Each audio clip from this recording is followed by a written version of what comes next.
On the set of Avengers Doomsday, Chris Evans' codename was Luke Cage. I do find it hilarious, though, that they're like, let's pick the whitest character we have and give him the code name of Luke Cage. He said something along the lines of like, stop theorizing. Only 8 people have read this script, or 6 people have read this script. And who are those 8 people? It's his mom. It's his cousins. I would love it if he was like, Mom, can you read this and tell me if it makes sense? Did we scoop our way into the opening scene of Avengers Doomsday? A return to the final scene of Endgame? Rumors. Is James Gunn a liar? Rumors, lies, and rumors and lies. We will answer these questions and more in this episode of Rumor Rundown, where the hosts of New Rockstars investigate the wildest rumors that nerds and newsmen can't make heads or tails of, by applying our own backgrounds in journalism and Hollywood connections, and finally confirming whether those rumors are honest scoops or bullshit poops.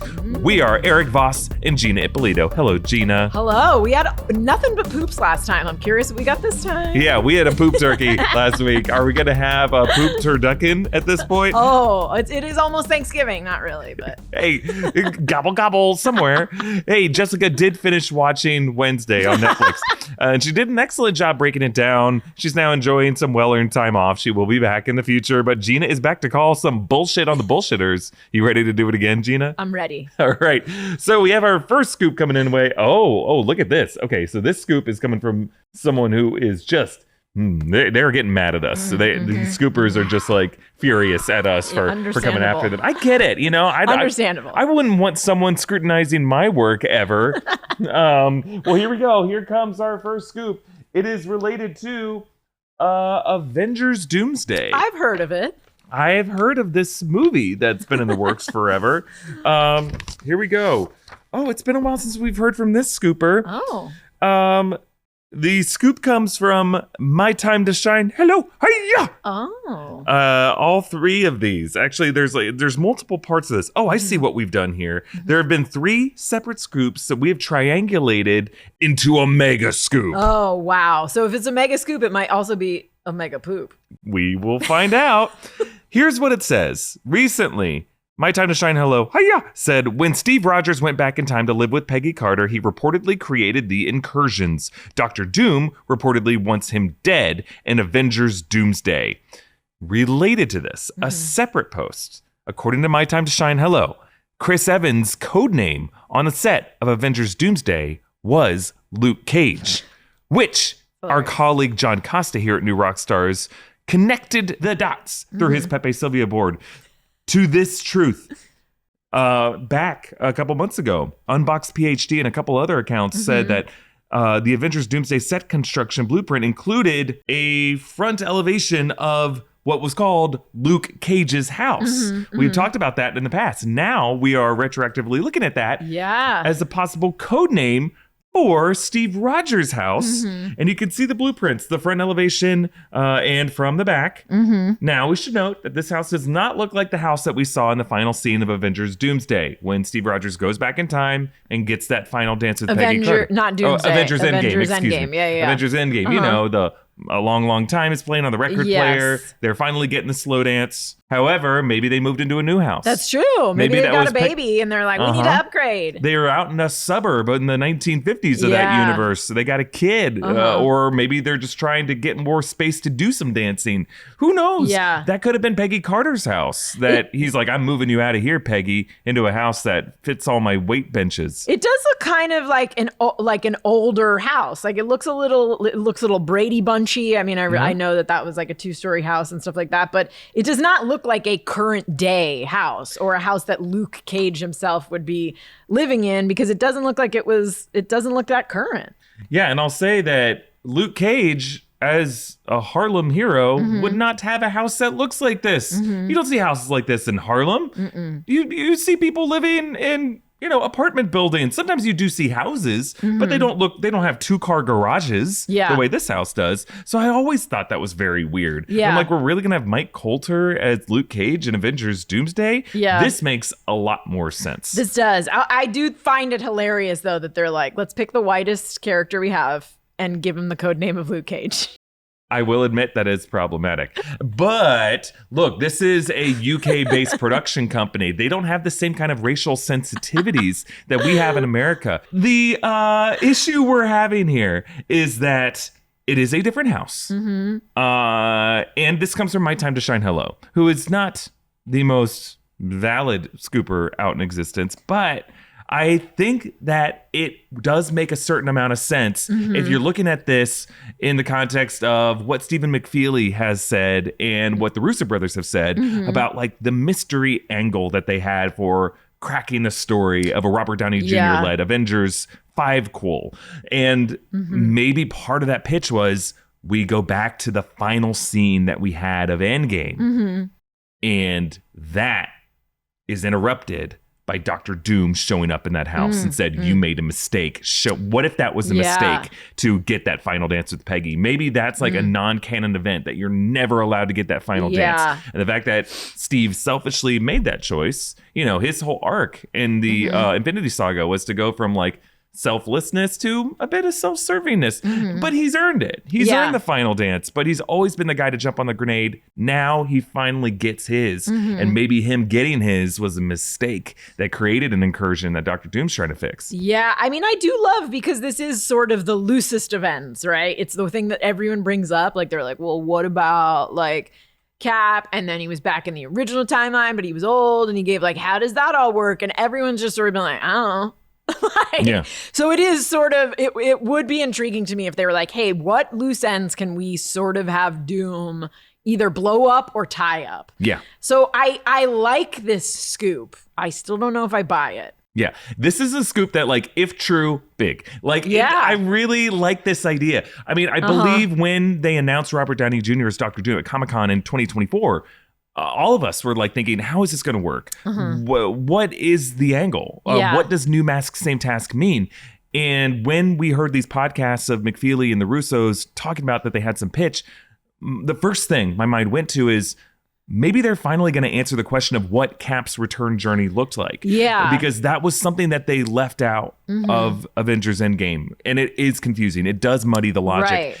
And that was something that McFeely and Marcus disagreed with the Russo brothers on the logic of. Like, what is it? Same timeline? Is it an alternate timeline? And maybe them finally coming to terms on some logic is the logic that they're going to open Doomsday with and explain why it has to be Robert Downey Jr. and explain how it connects. Now, as of this taping, Chris Evans has not been confirmed to be in Avengers Doomsday, but we all feel like he will. He's definitely coming back. I don't know if this will be how he comes back.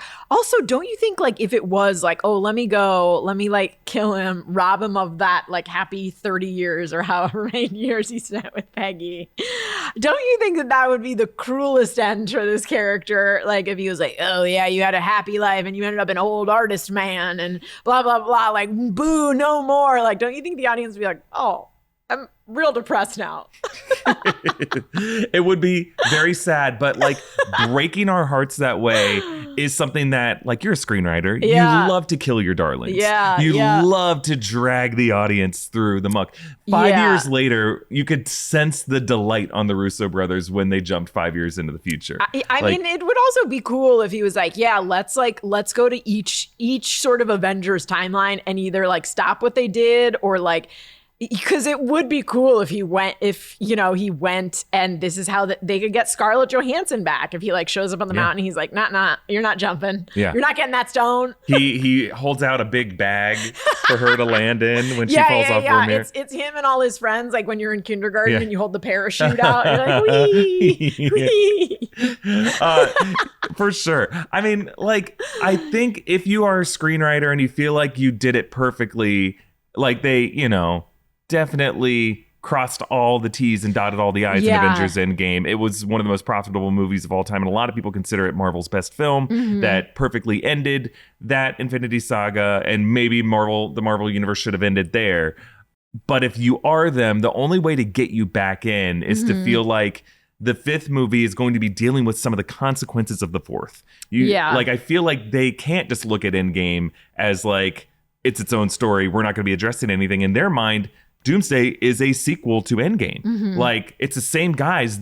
Every time they picked back up with another Marvel movie, they were dealing with the consequences of Winter Soldier, dealing with the consequences in Civil War, and Infinity War, dealing with consequences of Civil War. Obviously, with Endgame to Infinity War, and with Doomsday, they're going to do it with Endgame. So I feel like you could even open the movie with that dance, record scratch. Doom is there and said, "You should not have come here." Yeah. I mean, I think it's a very cool idea. And I would be on board with this if this was a real scoop. Here's what I will say. The house that Steve dances with Peggy in does not look like this. It has a front porch, steps leading up to it, no garage, because a lot of houses in 1948 did not have a garage. Right. However, it is canary yellow. And I believe not these photos, but there are some aerial set photos. I don't know if we're allowed to show you. That show either what was described as Sentry's house or this Luke Cage house as yellow. Yes, which is Luke Cage's color. Yeah, so that's why we're like, I guess that's maybe why they're calling it that. Yeah, I mean, I would buy it. To me, this sort of looks like a 70s style house. So it would make sense to me if maybe this first house we saw was their house in the 1940s, and then by the 70s they have built a whole new life.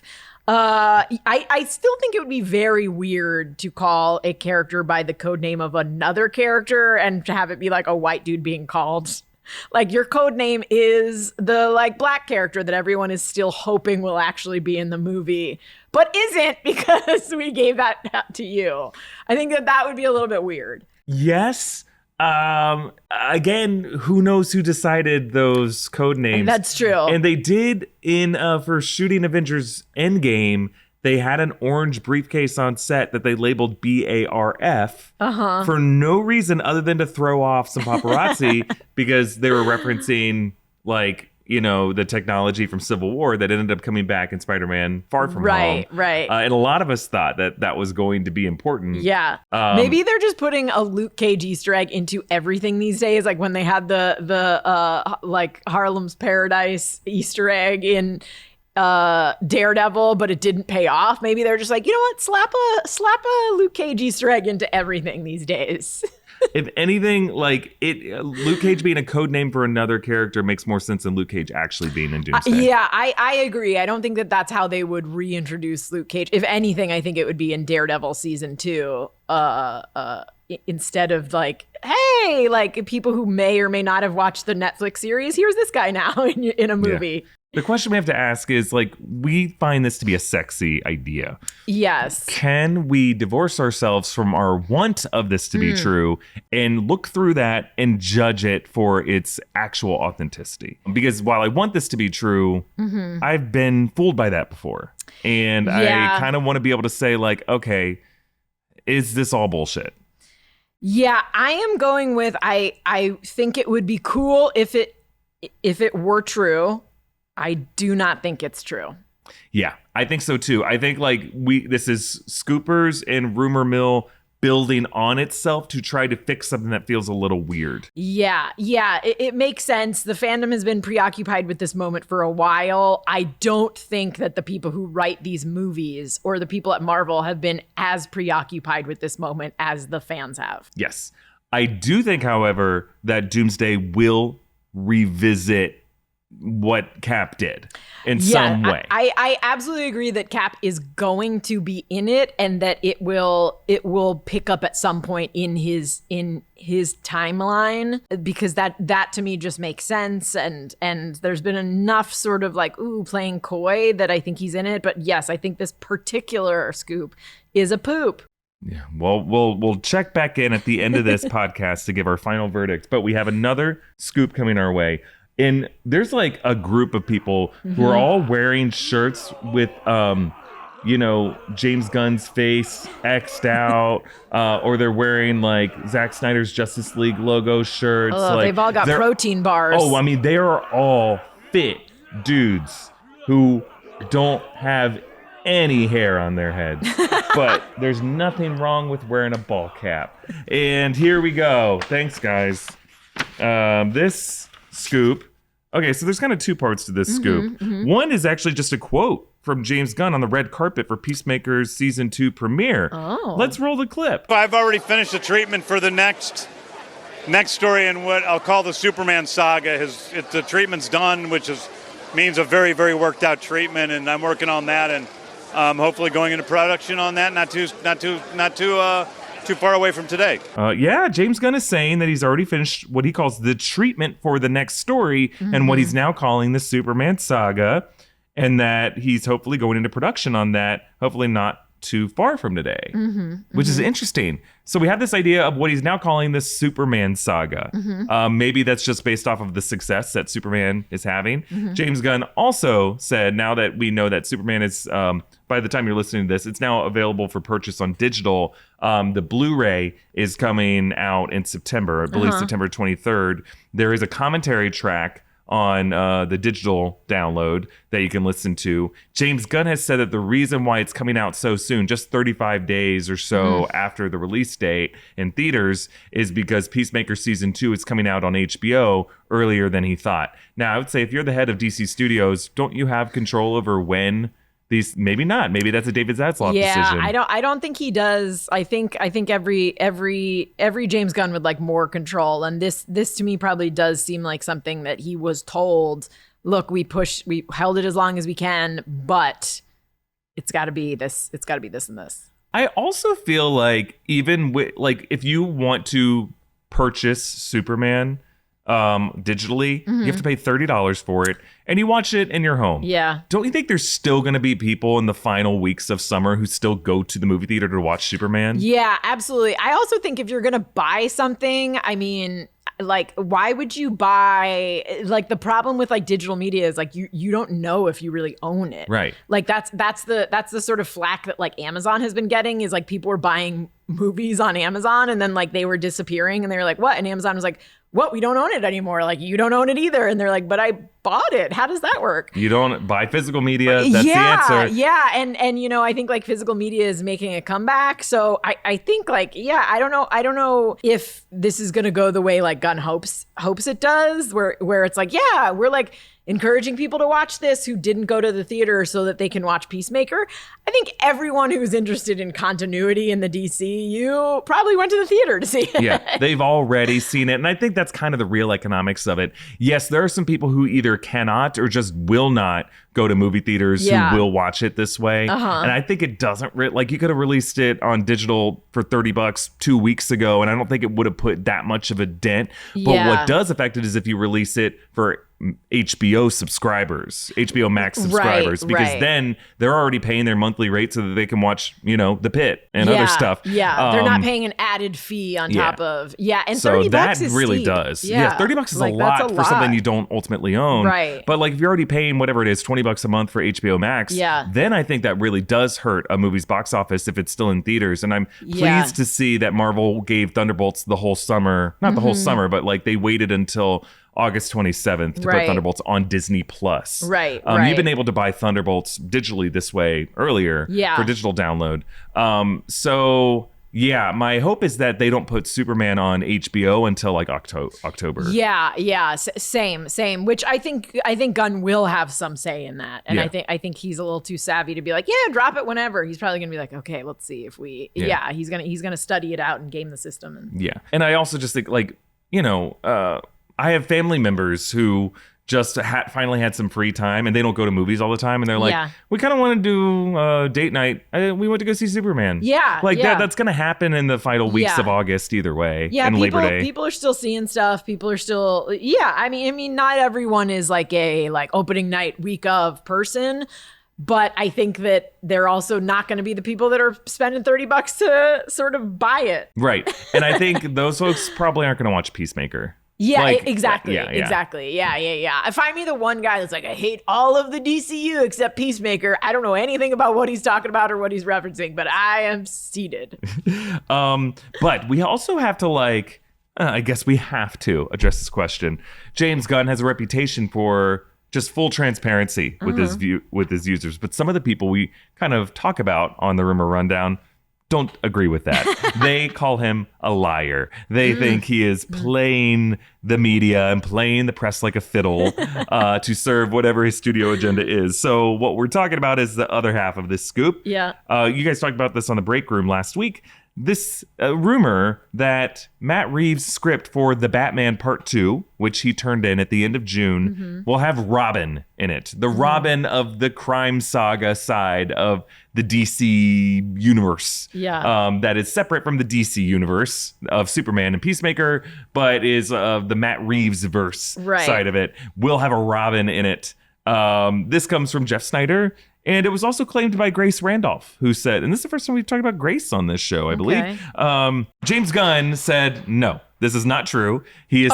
Well, he didn't. He very carefully worded it. Okay. What did he really say? He said he said something along the lines of like, stop theorizing. Only 8 people have read this script, or 6 people have read this script. So he didn't say you're wrong. He said like, there's no way for you to know this for sure because the script is under such lock and key.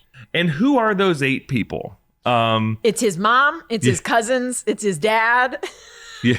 I would love it if he was like, Mom, can you read this and tell me if it makes sense? I believe his dad has passed, but yes, he has read it to him. Yeah. No, I think it would be James Gunn and Peter Safran for sure. Matt Reeves, if you consider one of them. Right. I believe there's another writer on it who would have read that script. So that's 4 of them right there. Yeah. Jennifer Holland. Right. Who just sneaks into James's room and reads it. Right, but this isn't the stage where actors would have read it. This isn't the stage You don't think where Pattinson would have read it yet? I don't think so. I think you want all the writers and James Gunn and Matt Reeves on board before you present a script to the actor. Okay. I would say maybe James Gunn has shown it to either Zaslav or someone else who's part of his like creative inner circle. Yeah, I would buy that. Like maybe whoever he has working on the other Batman script that he has in the works right now. For a second, I thought that Zach Cregger was a mystery writer because Zach Cregger had like Batman bed sheets in weapons, but he is working on Henchmen, that other DC spec script that he's writing. That he hasn't sold. Which is so weird. What is that? Like, I mean, it's a bold move, and if it works, every insufferable writer in Hollywood is going to be like, well, he wrote his spec, I'm going to write my spec, and then I'm going to sell it. And but it's did you make Weapons a movie that costs $38 million? It makes $100 million in its first week. Like if I wrote a DC script and I was like, guys, like people would be like, who's this? And I'd be like, I wrote on the reboot of Murphy Brown, and they'll be like, you did what? I would buy your DC spec script, Gina. Thank you. I would. I bet it'd be great. For real, it would be really good. Buy Gina scripts. So what do I think I just kind of want to spend this segment talking about, like, can we trust what James Gunn says on social media? Yeah. So far, he has no reason to lie or to deceive. I mean, yes, if you're controlling that big of a studio, I could understand you lying or deceiving or something like that. But like, I think he wants to be known as someone who's not going to bullshit you. Yeah, I think he's very media savvy. I think it's not, like sometimes you can catch actors in interviews like off guard and they'll be like, oh no, my character dies. Whoops. I mean, what? You're not going to do that to a James Gunn type. Like he's just too, especially after, his history with social media. James Gunn now is too social media savvy and media savvy to say or do anything that's going to come back to bite him in the ass. So do I think that like Robin will be in this movie? Like maybe. I don't think that this particular scooper can possibly know that for sure. Yes, I agree with that. And here's what I'll also say. A lot of us people who exist on the internet talking about movies, whether we're with an established outlet or if we're independent and we kind of have to rely on making these kind of claims, we fashion ourselves as more media savvy than the rest of the industry. We're like, oh, like I even got fired because of my tweets. Right. And then now this is my world and I'm going to be a heartbeat in front of the big media trades. Yeah. While that may be true for a lot of other studio heads, it's not true for James Gunn. This motherfucker was on Twitter the moment Twitter was a thing. Yeah. He was on Facebook. He was on every social media site back in 2006 when he directed Slither.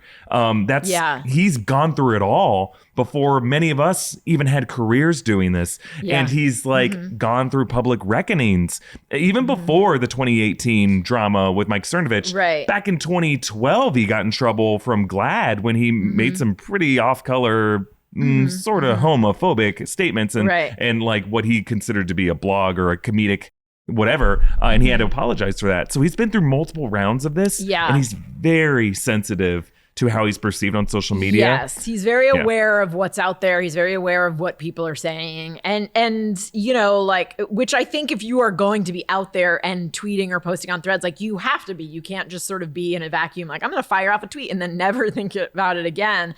And he, more so than really anyone out there these days, is aware of that in a way that I like haven't seen since before he got canceled. Joss Whedon was online and aware of what his fans were saying and aware of what his fans were doing. You know, I'll also say, and I feel like I bring this up every break room and every one of these shows, at some point in writing a movie, everything is on the table. Like everything is discussed, especially if it's him in a room brainstorming, writing on a whiteboard, you know, like putting things. So I am 100% certain that at some point someone was like, what does this look like? Is Robin in there? But like also someone could have been like, what about, you know, like Mr. Freeze? Is he in there? What about this? Like at some point, everything is on the table. Everything is discussed. And what is discussed and what is in a first draft usually looks very different than what is on screen. So again, will Robin end up being in this movie? I think it's definitely possible. I think that anyone who claims to know what is in that script is lying. I also think when James Gunn makes these comments or answers questions like this, I think he is true for where things are at in that particular moment. Yes, agreed. And I think things are changing all the time. Yeah. And I think he doesn't want to overpromise. But I think once he's done with the treatment or done with the script that he feels good about, they are moving forward with it. Yeah, and I think that's also probably why he worded it the way that he did and didn't say absolutely not, you know, Robin is not going to be in this movie, because I think right now he does not know. Yeah. And that's why I think he was like, hey, like there is a script.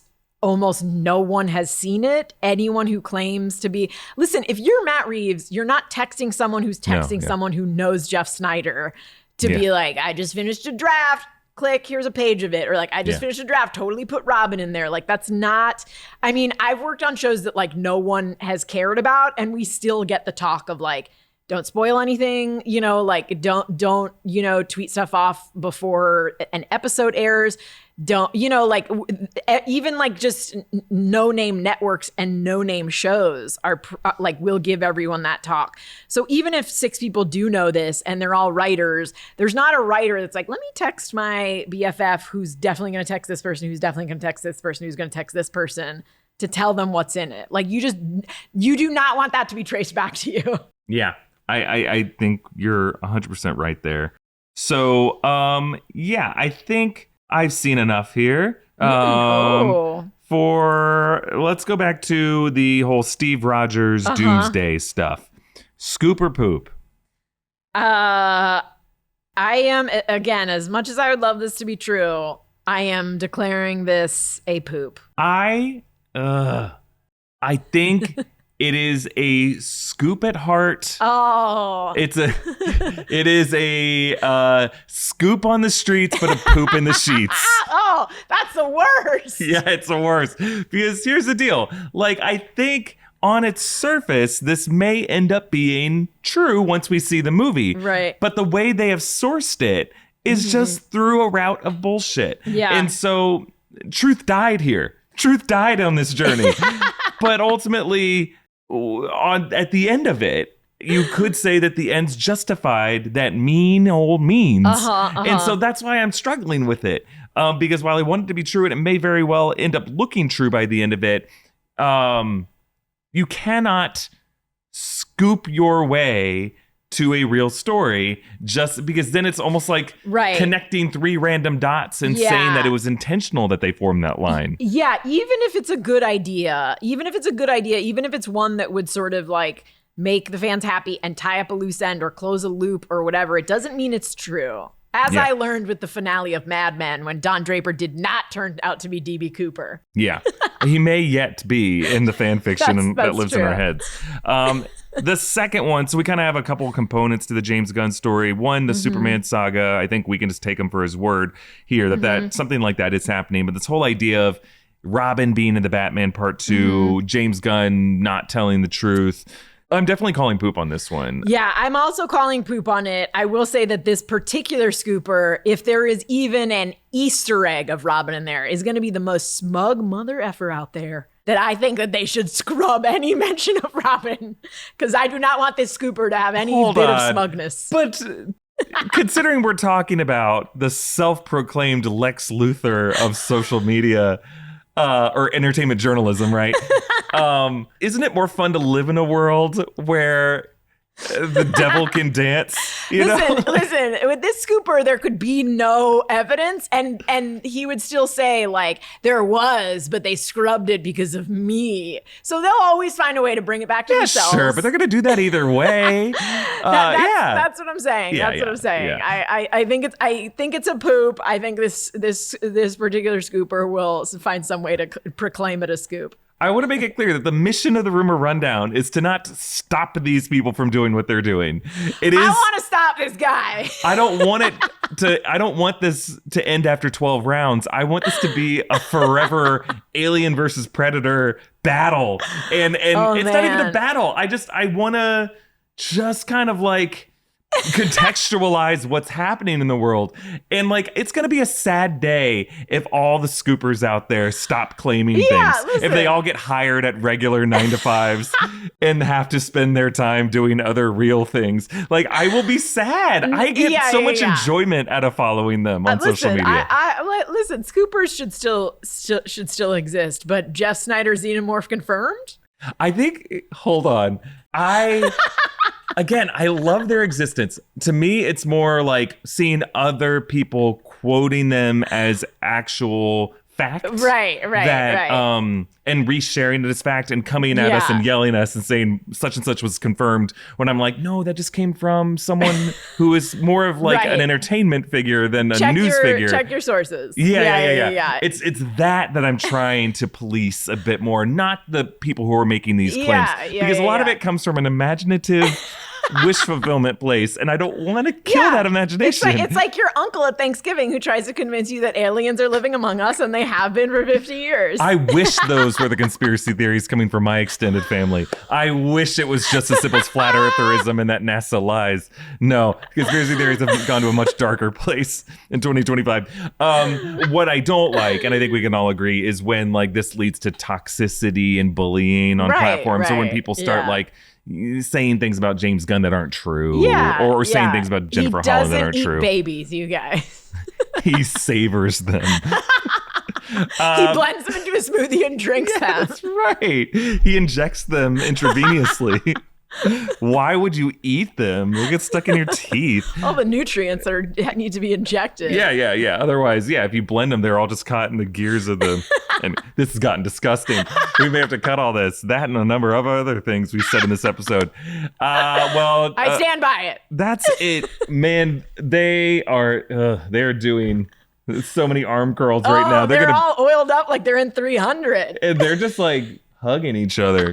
All right, good. I'm proud of you guys. I like that we managed to piss off pretty much every fandom in this episode. We did. That means it's a good episode of the Rumor Rundown. Well, let us know in the comments below how much you hate what we've said, and but be kind to Gina and buy Gina scripts. Yeah, for the love of God, buy my scripts. Buy her scripts, and we'll leave it there for this episode of the Rumor Rundown. Gina, where can we follow you? I'm pretty much everywhere at Gina Ippy. I'm pretty much anywhere at EA Voss. Thank you all so much. And a big thanks to Brian Kim for producing and editing this episode. Thank you, Brian. And we'll see you next week. Bye-bye, everybody. Bye.